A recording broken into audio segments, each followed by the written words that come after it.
Cette quatrième journée de Pro D2 en direct du stade Raoul Barrière de Béziers, voyez la SBH de Thibaut Bisman recevoir le FCG Grenoble.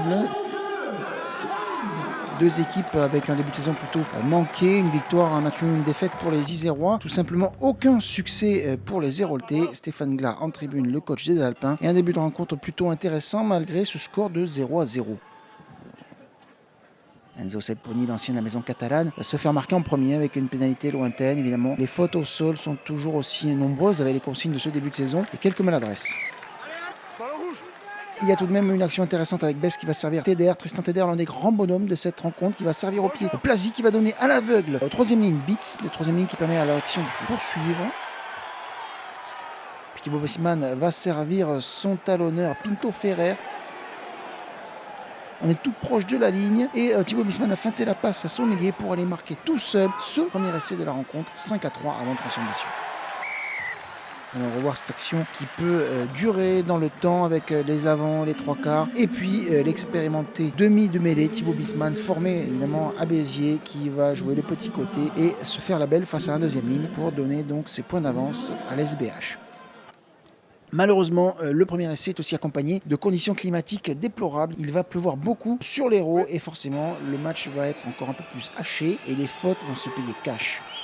Enzo Selponi va permettre à Grenoble de revenir à quelques unités. Les coachs se sont réfugiés sous les panneaux publicitaires et M. Ourquet de siffler la fin de ce premier acte avec un 10-9 à la pause en faveur de Béziers face à Grenoble.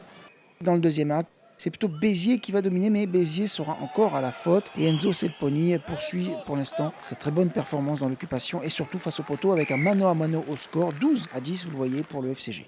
Mais on le répète, les groupes pénétrants et les mêlées sont évidemment hyper importants sur ce début de saison.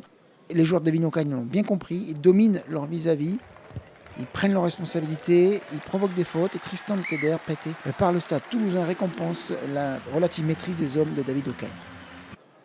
Les joueurs venus des Alpes sont à la faute et Tupuola, l'ailier, va essayer d'intercepter, mais il va commettre un en avant. Il faut répéter du côté des Alpins et du coup carton jaune.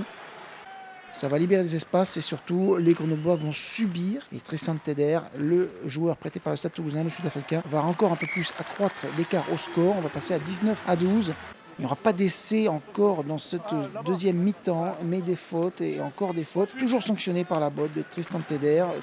Content David Ocagne puisqu'on se dirige vers le premier succès de la saison de l'SBH. 22-12, voilà, c'est fait. Aucun point de bonus dans cette rencontre serrée.